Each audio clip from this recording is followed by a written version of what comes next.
Kumusta? Kumusta po kayo mga hunters? Nagbabalik po. Laliming Online, heto ulit tayo sa pagbibigay ng mga impormasyon tungkol pa rin siyempre sa mga barya. Pero bago natin puntuhin, bago natin ituloy, mag-unboxing muna tayo. Meron kasi tayong transaction dito.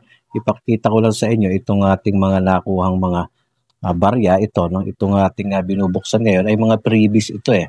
Ayan, no, 10 piso. Meron po tayong 2016, 7 hard to find. Ang ganda pa ng kondisyon kung titignan nyo.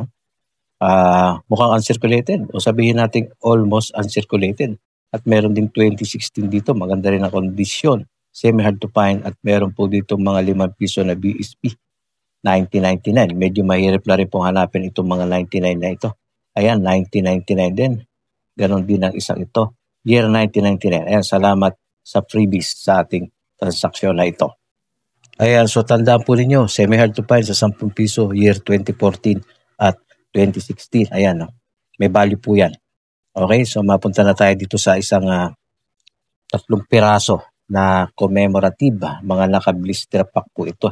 Ito po yung mga pwede nyo bilhin at pwede nyo rin po maipagbibili ito. Basta maalaman nyo na yung kalakaran kung paano makapagbenta or siyempre, kailangan meron rin kayong mga contact. Sumali kayo sa mga grupo. Sa grupo ko, pwede po kayo sumali. Ayan, no? Gaganda mga commemorative 100 piso na ito. Okay, so maganda pong i-collect at siyempre pwede rin po ninyo gawing pang buy and sell itong mga to. Hanap po kayo ng mga binibenta na medyo mababa at siyempre maipagbibili nyo. Diretso na tayo dito sa ating impormasyon ngayon. 10 piso BSP series year 2010. Tignan po ninyo yung mga 2010 sa mga baguhan. Ang 2010 po ay may mga variation din. No? Ang taon po nito ay 2000 hanggang 2017.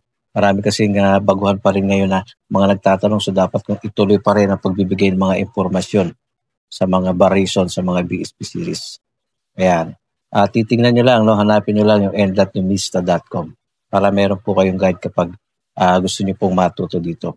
Diretso tayo sa year 2010, mga ka-hunters, para malaman at tuturo ko sa inyo yung reverse 3A, yung bababa ang mintage, no? Ito kung makikita nyo, 2010, reverse 3A, ayan. Reverse 3A, 1.2% lang. Nababa ang frequency niya. Ibig sabihin po niyan, konti ang ginawa. Ito na mga 2010 na 16% at may mga value na rin dyan, no? Ito po yung marami. At siya, no, 16% po. Ibig sabihin, maraming mintage yan. Ayan yung makikita nyo palagi sa sirkulasyon. No, hindi kagaya nitong 1.2% na reverse 3A. Nakukunti ang vintage, bihira po kayo makakahunt yan or makakakuha niyan sa mga sukli-sukli. Okay? Ipakikita ko sa inyo ngayon. Unahin natin itong pinaka-common. Ayan tingnan nyo year 2010 po yan. Check nyo. Baka hawak nyo yung mga 2010 Makinig po kayo mabuti. Ito po yung common. Pag sinabing common, pangkaraniwan. Ayan, no? Isusum natin para makikita ang variation nito. Makikilala yan sa reverse. Ayan, reverse 3. Pag sinabing reverse 3B, ayan, high tip, yung cogwheel. Tapos ang basihan ng reverse 3A ay titignan po ninyo, no, sa baseline. Yan, yung guhit na yan.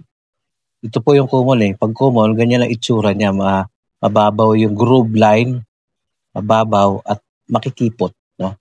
Kaya ganyan lang kung titignan, no? Ganyan ang appearance. Tignan nyo lang mabuti, i-familiarize nyo agad pag di pa kayo sanay mangilatis. Yan, year 2010. Ito po yung common na reverse 3B. Okay na tayo dyan. Ngayon naman pupunta tayo sa reverse 3A. Yung isa pong variation na pag mababa po ang mintage yun, ibig sabihin po nun ay pwedeng semi-hard to find or hard to find. No?